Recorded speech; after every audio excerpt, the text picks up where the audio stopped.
Taylor Hall, I mean, he's a guy we've been talking about for really over a month now. We've heard so many teams, but right now, where we stand, this is NHL now. Which teams are really in on Taylor Hall as we enter the weekend?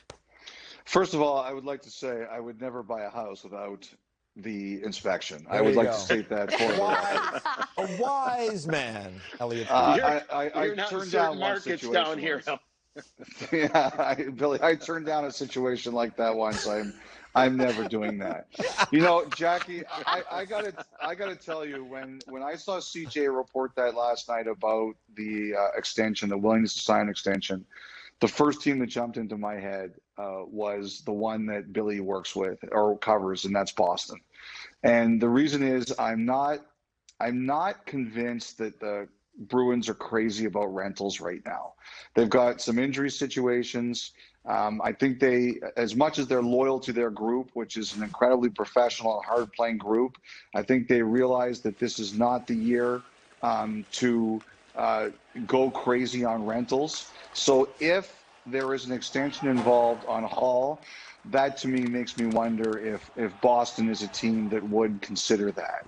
I think the rest of the market on Hall, I think there's a few teams looking at it. I think they've got about 3 or 4 teams looking at it.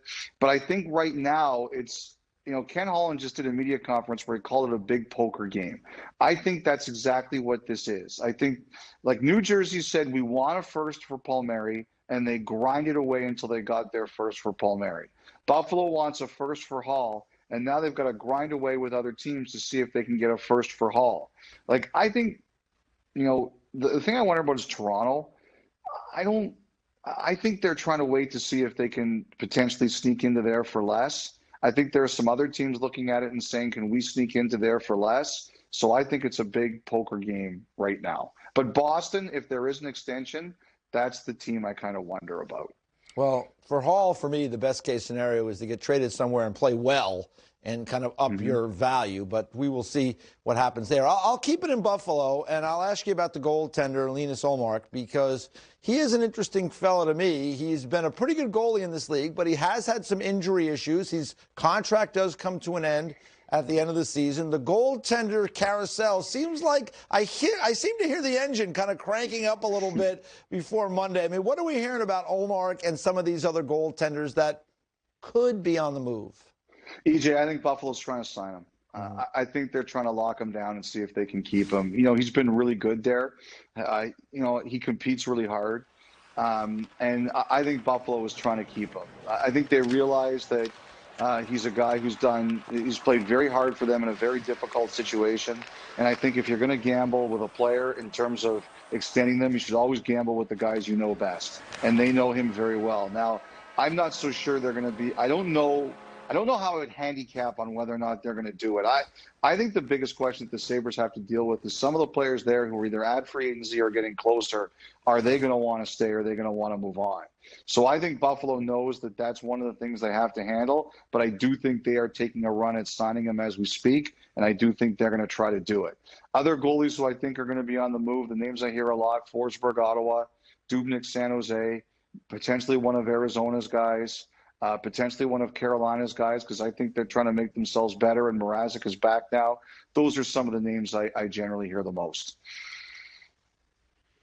All right, Elliotte, let's move out west. And there's a team in the St. Louis Blues that's in a bit of a, precarious position on the outside looking into the playoffs right now.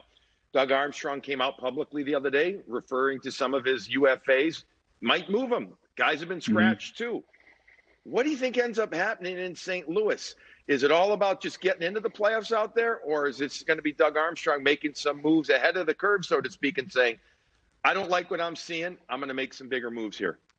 I think he doesn't like what he's seeing, so I think he's prepared to make moves. Like, if we've seen one thing about Armstrong, if you look at his history, when he doesn't think his team is good, he sells. He did it with Shattenkirk, he did it with Stastny, and he almost did it in 2019, but he held and they won the Stanley Cup. So I do think he's interested in moving Hoffman. I do think he's interested in moving Bozak. That's a player I can see having a lot of interest. Bozak has a very good reputation. The problem is this year, Billy, is there just aren't enough buyers. And I think all these guys with rental players are going to be really tough to get best possible value. I think it's going to be a real challenge. Schwartz is the one guy. I'm not convinced St. Louis is going to do that. Like, the one thing I'm hearing about Nick Foligno too, I think is in a similar place, is that I'm not convinced Columbus wants to do it, and I'm not convinced Foligno really wants to move. So the price on him is high. I think that the same thing is with Schwartz. Like, I've heard if Schwartz goes, we're going to look at the deal and we're going to see it and say, oh, okay, I get it. I think it's more likely he resigns. You know, the other thing too is Arizona. They had a really tough one the other night against LA, 3-1 in the third, and they lost it. They've got their next 3 games, and Monday night is the third one. It's 2 with Vegas and 1 with Colorado. I'm curious to see if St. Louis makes any kind of move this weekend. Do they sit there and they say, okay, we go into the playoffs and take our chance? But Doug Armstrong has shown in the past, if he doesn't like his team, he'll sell. I'll finish with this, Elliotte. The Florida Panthers, in that deal with the Hawks the other day, cleared up some cap space. What are you hearing on the Panthers front and who they could potentially add? Well, I think I'm hearing the big name that I'm hearing with everyone else is David Savard, and there's a lot of connection there. Bill Zito, the Florida GM, was obviously in Columbus. He knows David Savard really well. I don't think they're alone. I think Tampa's there, and I wonder. I think Winnipeg's there, and I'm really curious to see what Montreal is going to do. I can imagine that they're going to do something. I don't know if Savard is the proper fit there, but I could see Montreal trying to do something. Basically the fact they sat him the other night. They've had some injuries, but there's definitely some interest there. I think Florida is going to try to find the best defenseman that they can get without giving up too many of their futures. They've let it be known that they're willing to try things, but not things that they really think are dumb for the future of their team. So that's kind of where I look at with the Panthers right now. And I wouldn't be surprised if they're kicking around the idea of a score or two. The players decide, guys, and the players in Florida have decided we're pretty good.